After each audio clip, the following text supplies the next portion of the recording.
عمومی طور پہ ہم کسی سے محبت اس لیے کرتے ہیں کہ اس کا ہمارے کندھوں پر کوئی احسان ہوتا ہے تو ہم اس کے بدلے میں اس سے پیار کرتے ہیں۔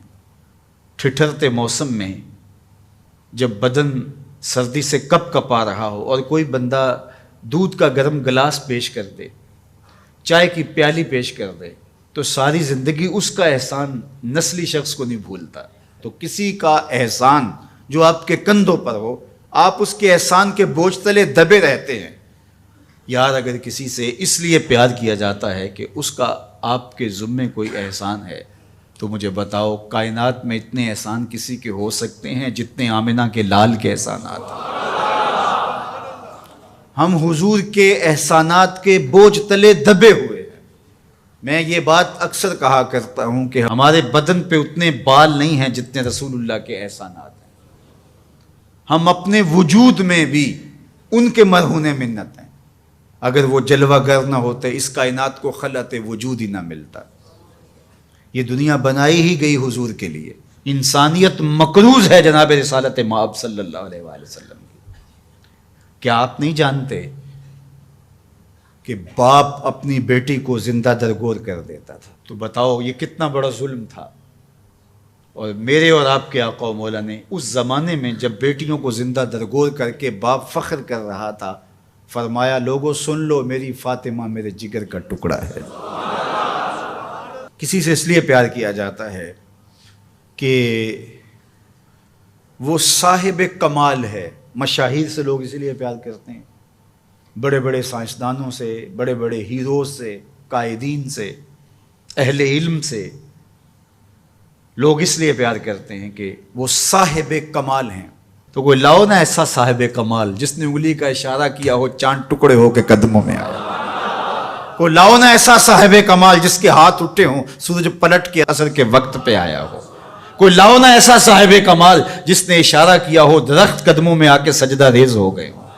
کوئی لاؤ نا ایسا صاحب کمال جس نے اشارہ کیا ہو کھجوریں پکی ہوئی قدموں میں آ کے گری ہوں۔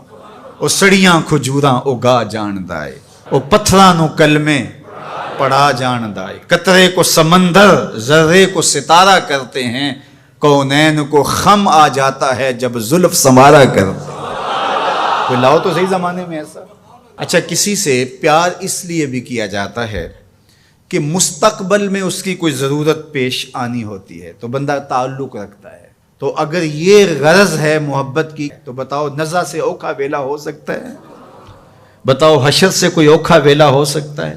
اس اوکھے ویلے نہ باپ کام آئے گا، نہ ماں کام آئے گی، نہ بہن کام آئے گی، نہ بھائی کام آئے گا، نہ بیوی، نہ دوست، نہ اولاد، نہ مال، کچھ بھی کام نہیں آئے گا۔ اگر وہاں کام آئے گا تو آمنہ کا لال ہی کام آئے گا۔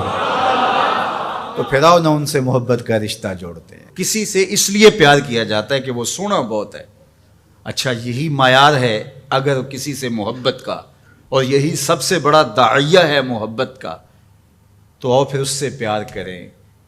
مکھ چند بدر شاہ شانی ہے، متھے چمک دی لاٹ نورانی، کالی زلف تے اکھ مستانی ہے، مخمور رکھی ہن مد بھریاں، سبحان اللہ ما اجمل کا ما احسن کا ما اکمل کا، کتے مہر علی کتے تیری، اللہ اکبر۔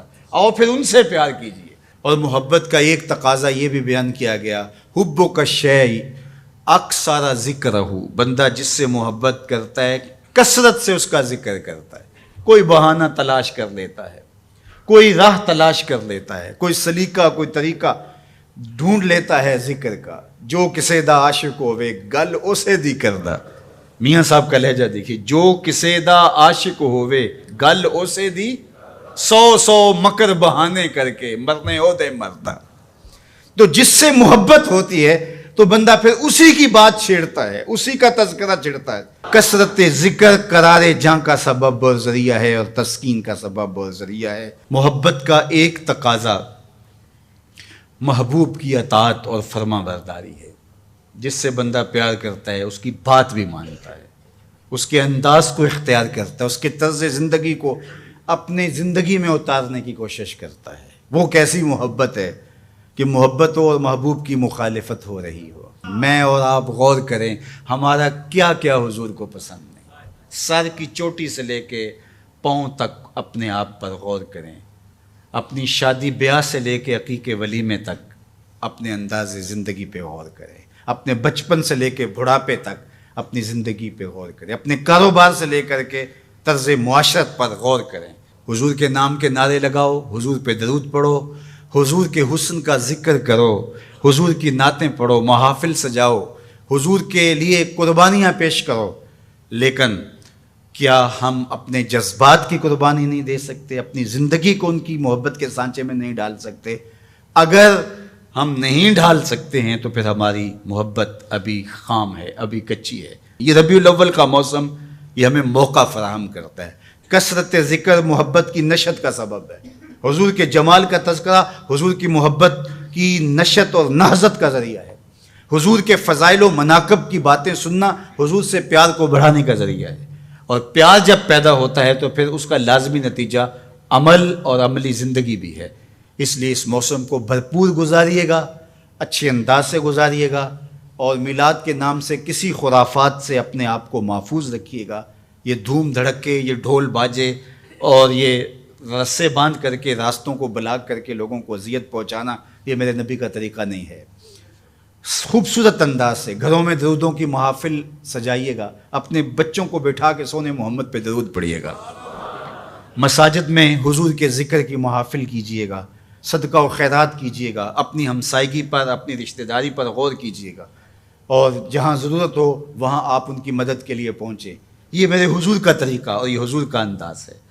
پیر کے دن کا ان ایام کے اندر آپ سے ممکن ہو تو روزہ رکھیے گا، یہ حضور کی خوشنودی کا سبب ہے۔